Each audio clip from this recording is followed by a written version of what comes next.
আমার চ্যানেলে তোমাদের সকলকে স্বাগত। আজ আমরা ক্লাস 8-এর রায় ও মার্টিন প্রশ্নবিচিত্রা থেকে পরিবেশের তৃতীয় পর্যায়ক্রমিক মূল্যায়নের তৃতীয় স্কুল সলভ করব।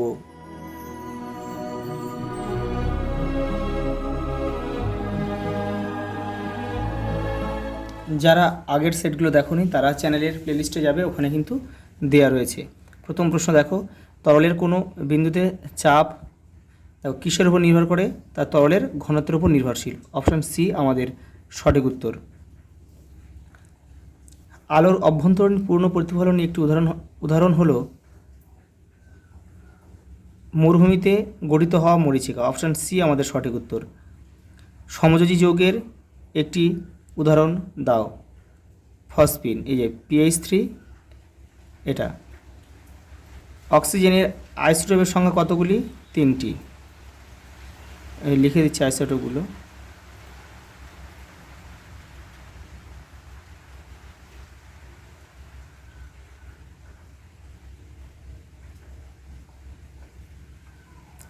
পরেরটা দেখো, বাকমিনিস্টার ফুলারিনে কার্বন পরমাণু সংখ্যা থাকে 60 থেকে 70টি। অপশান এ আমাদের সঠিক উত্তর। পরেরটা দেখো, 1 নিউটনের সংজ্ঞা দাও। দেখো তোমাদের বইয়ের দেখো 2 নম্বর পেজে রয়েছে। এই দেখো, একটি 1 কেজি ভরের বস্তুর উপর যে পরিমাণ বল প্রয়োগ করলে বস্তুটিতে 1 মিটার পার সেকেন্ড স্কোয়ার ত্বরণ সৃষ্টি হয়, সেই পরিমাণ বলকে 1 নিউটন বল বলা হয়। পরের প্রশ্ন দেখো, আলোর সংকট কোণ বলতে কি বোঝায়? 112 পেজে রয়েছে, দেখো রায় মার্টিনে। এই দেখো এখান থেকে লিখবে।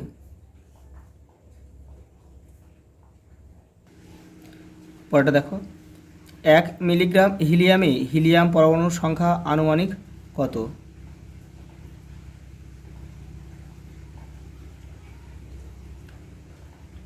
তোমাদের বইয়ের কিন্তু এটা 75 নম্বর পেজে কিন্তু রয়েছে এটা। অক্সিজেনের জারণ ক্রিয়ার একটি উদাহরণ দাও। লোহার বা লোহার মরিচা ধরা।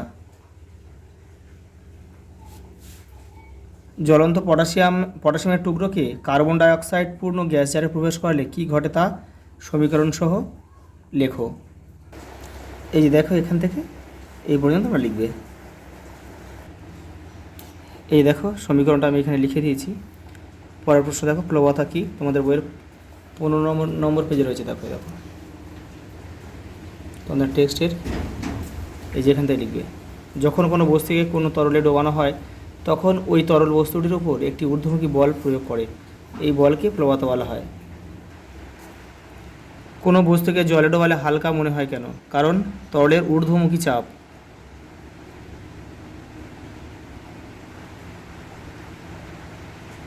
ঊর্ধ্বমুখী চাপ বা প্লবতা। পরের প্রশ্ন দেখো, আলোর প্রতিসরণের সূত্র দুটি লেখো। দেখো রায় মার্টিন 108 নম্বর পেজে রয়েছে। এই যে এই দেখো প্রথম সূত্র আর এই যে দ্বিতীয় সূত্র। প্রথমটা এখান থেকে এই পর্যন্ত, দ্বিতীয়টা এখান থেকে এই পর্যন্ত লিখলে হয়ে যাবে। পরের প্রশ্ন দেখো, মরীচিকা কি? কোথায় এবং কখন এটি দেখা যায়? দেখো রায় মার্টিন 113 নম্বর পেজে রয়েছে মরীচিকা কি। এই যে দেখো মরীচিকা কি, এখান থেকে পূর্ণ প্রতিফলন ঘটানোর একটি প্রাকৃতিক দৃষ্টান্ত হলো মরীচিকা সৃষ্টি। এটি আলোর প্রতিসরণ ও পূর্ণ প্রতিফলন ঘটানোর ফলে সৃষ্টি হয় আলোকীয় দৃষ্টিভ্রম। দেখো কোথায় এবং কখন এটি হয়? এটা মরুভূমিতে হয়।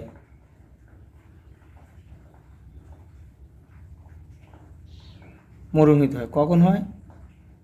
দিনের বেলা।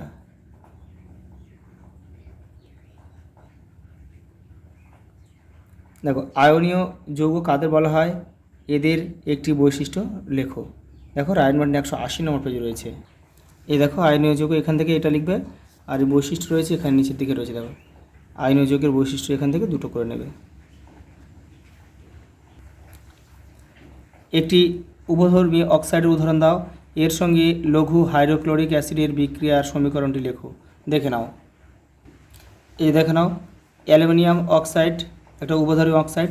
আর দেখো বিক্রিয়াটা এখানে আমি লিখে দিয়েছি, এখান থেকে তোমরা লিখে নেবে। পরের প্রশ্ন দেখো, পরীক্ষাগারে অক্সিজেন গ্যাস প্রস্তুত করতে কী কী সতর্কতা নেওয়া হয়? 118 নম্বর পেজে রয়েছে দেখো সতর্কতা। এই যে দেখো সতর্কতা, এটা এখান থেকে লিখবে। পরেরটা দেখো, কৃত্রিম পলিমার ব্যবহারের দুটি অসুবিধা লেখো। এই যে দেখো তোমাদের বই 146 নম্বর পেজে রয়েছে। এই যে এখান থেকে লিখবে, এখান থেকে এটা। পরেরটা দেখো, বায়োফুয়েল কি, এর একটি ব্যবহার লেখো। তোমাদের বইয়ের 135 নম্বর পেজে রয়েছে দেখো। এই যে বায়োফুয়েল, এখান থেকে এটা পুরো লিখবে, উদাহরণটাও এখানে দেওয়া রয়েছে বা কী কাজে লাগে দেওয়া রয়েছে। দেখো 4 দাগের প্রথম প্রশ্ন, কার্বনের বহুরূপতা বলতে কী বোঝায়? কার্বনের বহুরূপতা বলতে কী বোঝায়? দেখো কার্বনের বহুরূপতা হলো একই উপাদানের ভিন্ন ভিন্ন ভৌত রূপে অবস্থান করার ক্ষমতা।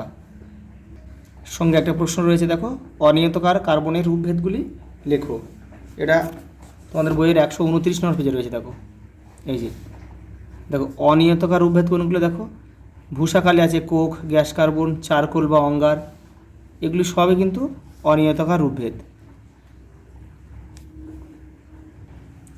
পরের প্রশ্ন দেখো, ঘর্ষণ বল কি? তোমাদের বইয়ের 4 নম্বর পেজে রয়েছে দেখো, ঘর্ষণ বল কি। এই যে দুটি তলের সংস্পর্শে তৈরি হওয়া এই বলটি যা গতি উৎপন্ন করে বা করার চেষ্টার বিরুদ্ধে সৃষ্টি হয় তার নামই হলো ঘর্ষণ বল।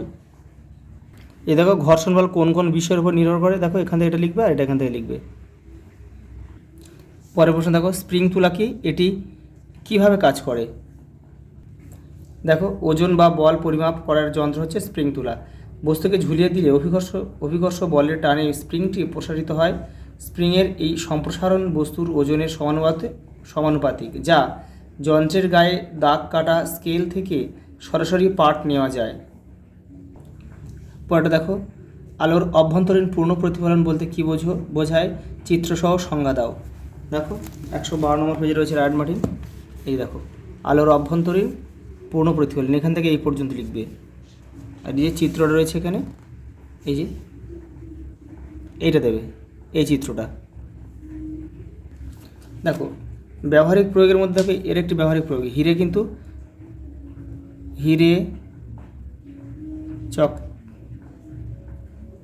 চকচক করে কিন্তু আলোর অভ্যন্তরীণ পূর্ণ প্রতিফলনের জন্য। মরীচিকা।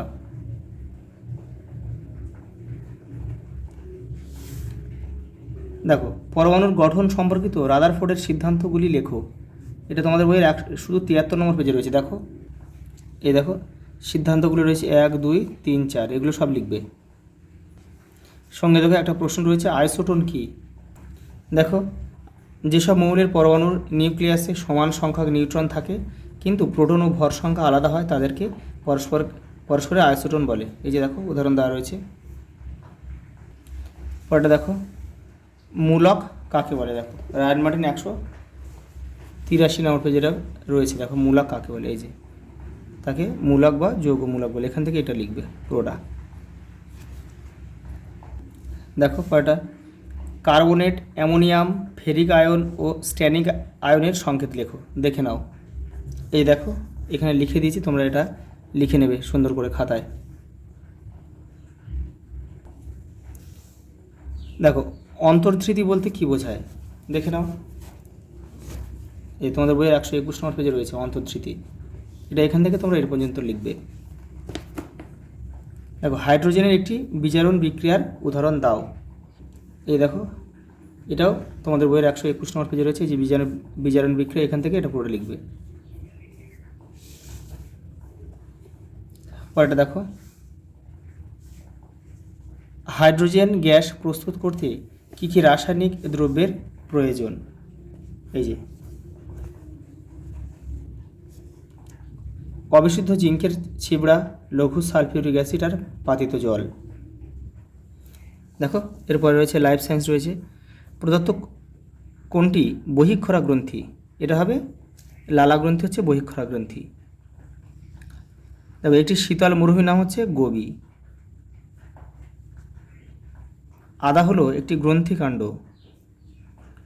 গলগি বস্তু যে কোষীয় অঙ্গাণু থেকে সৃষ্টি হয় তার নাম হচ্ছে লাইসোজোম। এই যে অপশান ডি আমাদের সঠিক উত্তর। সুন্দরবন হলো একটি বায়োস্ফিয়ার রিজার্ভ। প্রদত্ত কোন রোগটির জন্য ব্যাকটেরিয়া দায়ী নয়? এটা হয় ম্যালেরিয়া। ম্যালেরিয়া হচ্ছে আদ্যপ্রাণী ঘটিত রোগ, আদ্যপ্রাণী বা প্রোটোজোয়া।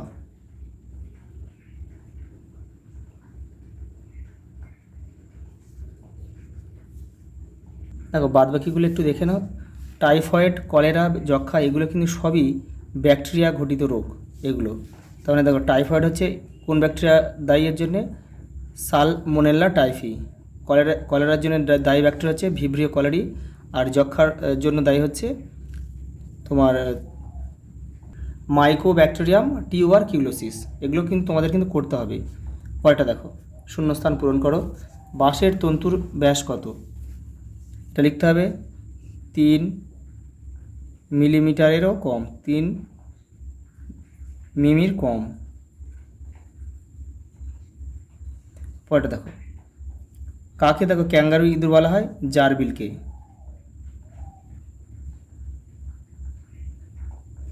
এরা কিন্তু মরুভূমিতে বাস করে। বয়ঃসন্ধিকালে ছেলে মেয়েদের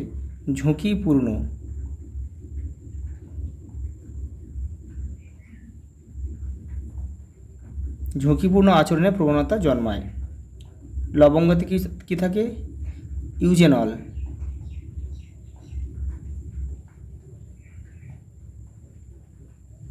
ইউজেনল নামক রাসায়নিক পদার্থ থাকে। স্বাভাবিক মানুষের দেহকোষের নিউক্লিয়াসে ক্রোমোজোমের সংখ্যা কতগুলি? 46টি বা 23 জোড়া লিখতে পারি আমরা। দেখো ভাইরাস ঘটিত রোগে অ্যান্টিবায়োটিক কোনো কাজ করে না।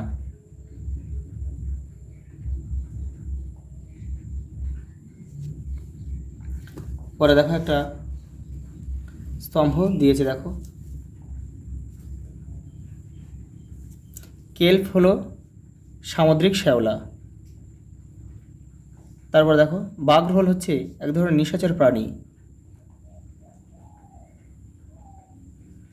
আর প্রোটিন ফ্যাক্টরি হচ্ছে রাইবোজোম। আর দেখো রাইজোবিয়াম হচ্ছে মিথজীবী ব্যাকটেরিয়া।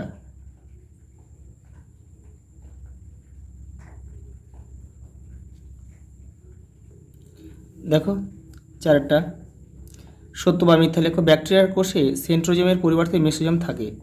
এটা কিন্তু মিথ্যা, থাকে না।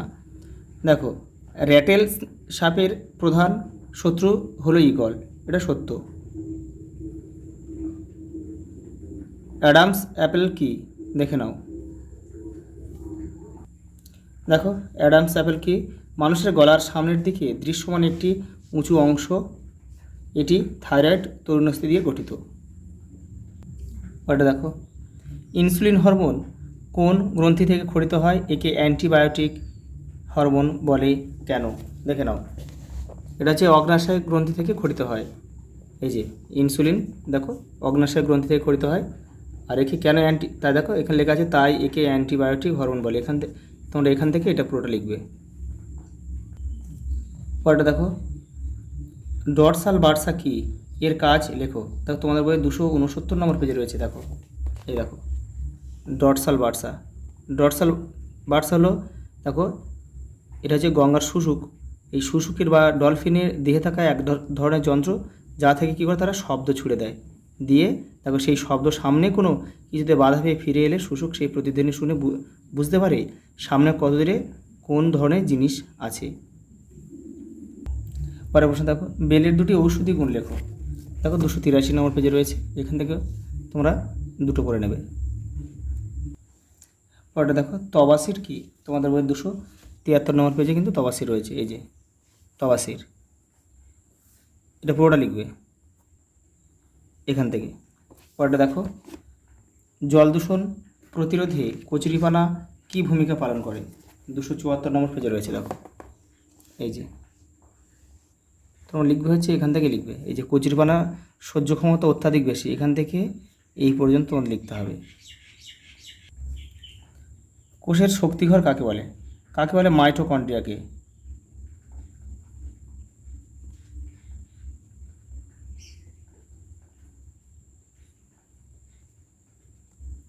দেখো, প্রদত্ত বিষয়গুলোর উপর ভিত্তি করে উদ্ভিদ ও প্রাণী কোষের পার্থক্য লেখো। কোন কী বিষয়ে পার্থক্য দেখাতে হবে?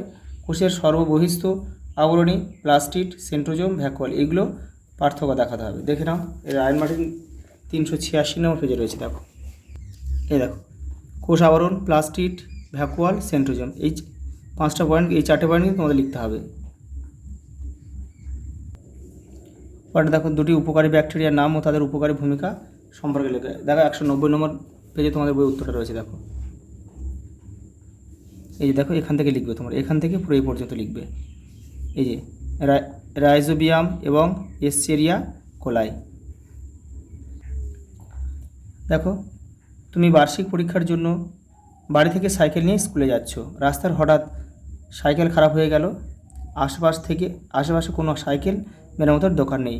পরীক্ষা শুরু হতে মাত্র 10 মিনিট বাকি, তাই বাধ্য হয়ে তুমি হেঁটে স্কুলের উদ্দেশ্যে রওনা দিলে। এই অবস্থায় তোমার দেহে কোন হরমোনটি ক্ষরণ হবে বলে তোমার মনে হয় এবং কেন? এই সময় কিন্তু অ্যাড্রিনাল হরমোন ক্ষরণ হবে। কেন হবে? দেখো, 225 নম্বর পেজে তোমার ওই উত্তরটা রয়েছে। এই দেখো, এইখান থেকে তোমার লিখবে, এইখান থেকে এটা পুরোটা লিখবে। দেখো, পরের প্রশ্ন দেখো, বায়োলুমিনেসেন্স কাকে বলে, এর গুরুত্ব কী? 246 নম্বর পেজে রয়েছে। দেখো, এই যে এখান থেকে এটা লিখবে। এই দেখো, গুরুত্ব হচ্ছে এখান থেকে লিখবে। এখান থেকে এই দেখো, মিথজৈবিক সম্পর্ক গড়ে তোলে। তারপরে রয়েছে দেখো, এই যে বেশিরভাগ বায়োলুমিনেসেন্ট জীবদের দেখা মেলে সমুদ্রের 200 থেকে 1000 মিটার গভীরতায়। বায়োলুমিনেসেন্স এই জীবদের নানাভাবে সাহায্য করে, যেমন খাবার খোঁজা, খাদ্যকে আকর্ষণ করা, ছদ্মবেশ ধারণ, আত্মরক্ষা ইত্যাদি। দেখো, লাস্ট প্রশ্ন দেখো, ইনসিটু ও এক্সিটু সংরক্ষণ বলতে কী বোঝো, তা উদাহরণ সহ লেখো। দেখো, 266 নম্বর পেজে তোমাদের বইয়ের উত্তরটা রয়েছে। এই যে এখান থেকে এটা ইনসিটু সংরক্ষণ উদাহরণ দেওয়া রয়েছে, আর এখান থেকে এটা এক্সিটু সংরক্ষণ উদাহরণও সঙ্গে দেওয়া রয়েছে এখানে। আজ এই পর্যন্ত, দেখা হবে পরের ভিডিওতে।